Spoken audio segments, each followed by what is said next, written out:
Hello नमस्कार, welcome to inculcate learning. Last video में हमने किसकी बात की थी? आर्ग्यूमेंट की बात की थी कि आर्ग्यूमेंट होता क्या है। ठीक है, सो उस आर्ग्यूमेंट में हमने प्रीमाइस 1 बात की, प्रीमाइस 2 बात की, देन हमने कंक्लूजन की बात की। ठीक है जी, बहुत शॉर्ट में समझाया था, जल्दी समझ आ जाए उस तरीके से।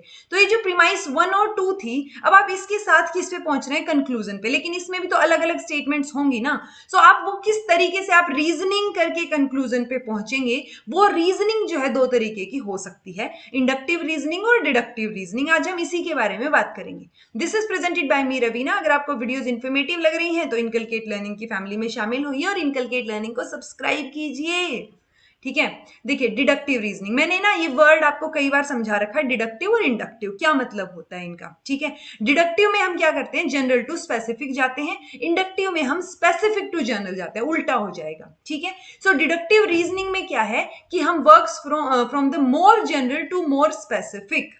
ठीक है, समटाइम्स दिस इज इनफॉर्मली, इसको हम क्या बोल देते हैं? Top down approach. It's like top down, ऊपर से नीचे। वाटरफॉल भी तो ऐसे ही होता है ना, ऊपर से नीचे। सो हम क्या है, मोर जनरल वाली चीज पे थे, बट हम एक स्पेसिफिक चीज के ऊपर जा रहे हैं। तो कंक्लूजन क्या होगा? लॉजिकली प्रीमाइसिस को फॉलो करना चाहिए, यानी P1 P2 जो प्रीमाइस हम करेंगे वो लॉजिकली हमें दिखना चाहिए कि कैसे हम कंक्लूजन के ऊपर पहुंचे हैं। ठीक है, अगर हम देखें तो deductive inference is further categorised into. तो देखिए डिडक्टिव इन्फ्रेंस क्यों बोल रहे हैं, मैंने आपको बताया था कि मतलब डिडक्टिवली आप वो रीजन कर रहे हैं ना, सो इन्फ्रेंस, डिडक्टिव इन्फ्रेंस या डिडक्टिव रीजनिंग इसको बोल सकते हैं। तो ये दो तरीके से हो सकती है। ठीक है, इमीडिएट और मीडिएट। मैंने आपको बताया था कि एक प्रीमाइस भी हो सकती है और एक से ज्यादा प्रीमाइसिस भी हो सकती हैं कंक्लूजन से पहले। ठीक है, सो जहां पे कंक्लूजन से पहले सिर्फ एक सिंगल स्टेटमेंट हो, यानी कि एक प्रीमाइस है, स्टेटमेंट है, एंड देन आप पहुंच गए कंक्लूजन पे।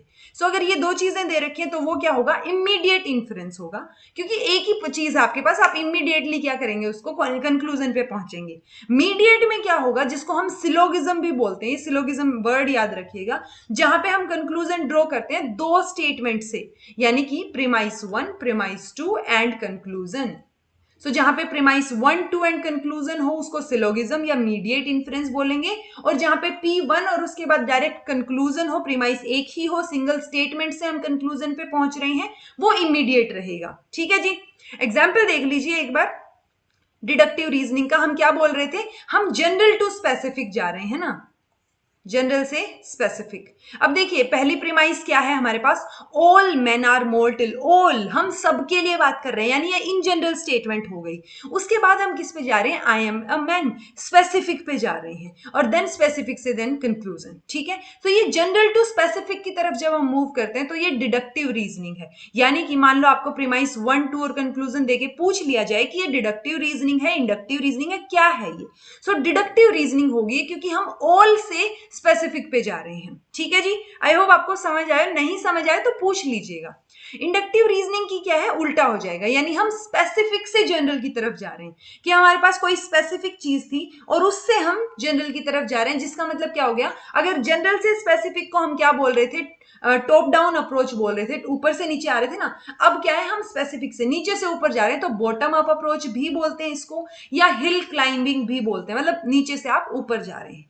कंक्लूजन किस पे बेस्ड होगा? ऑब्वियसली प्रीमाइसिस पे बेस्ड होगा। इसमें थोड़ी सी अनसर्टेनिटी या प्रोबेबिलिटी आ जाती है, कंफर्म नहीं होता इसमें। ठीक है, एग्जांपल अगर मैं आपको बताऊं तो देखिए, प्रीमाइस 1, 2 एंड कंक्लूजन। प्रीमाइस 1 में क्या है? मोस्ट पिकॉक्स ईट ओट्स, यानी बहुत सारे मोर जो है, मोस्टली ओट, वो मोर हैं, पिकॉक जो है वो ओट्स खाते हैं। ठीक है, this bird is a peacock, ये बर्ड क्या है? पिकॉक है, तो प्रोबेबिलिटी है कि ये बर्ड भी जो है ओट्स खाएगा। सो एक अनसर्टेनिटी आपको इंडक्टिव रीजनिंग में देखने को मिलेगी कि हमारे पास, हम मोस्ट से स्पेसिफिक पे जा रहे हैं। ठीक है, नहीं, स्पेसिफिक से जनरल पे जा रहे हैं। ओके, सो ये चीज ध्यान रखिएगा कि इसमें जहां आपको प्रोबेबिलिटी नजर आए वो इंडक्टिव मिलेगी आपको, तो जहां पे भी प्रोबेबिलिटी या मोस्टली ये चीजें मिले, सो वो क्या हो जाएगी हमारी? स्पेसिफिक टू जनरल हम जा रहे होते हैं। ठीक है, तो याद क्या रखना है? डिडक्टिव और इंडक्टिव। कंक्लूजन नेसेसरीली या certainly follows from the premises, कि प्रीमाइसिस से कंक्लूजन निकल ही जाएगा डेफिनेटली, कि वो श्योर सही होगा।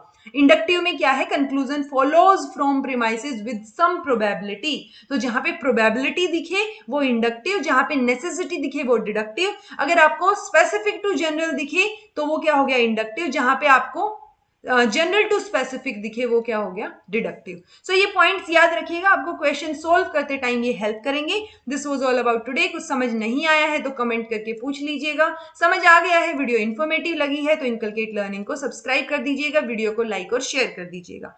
Thank you so much for watching, be happy, keep smiling.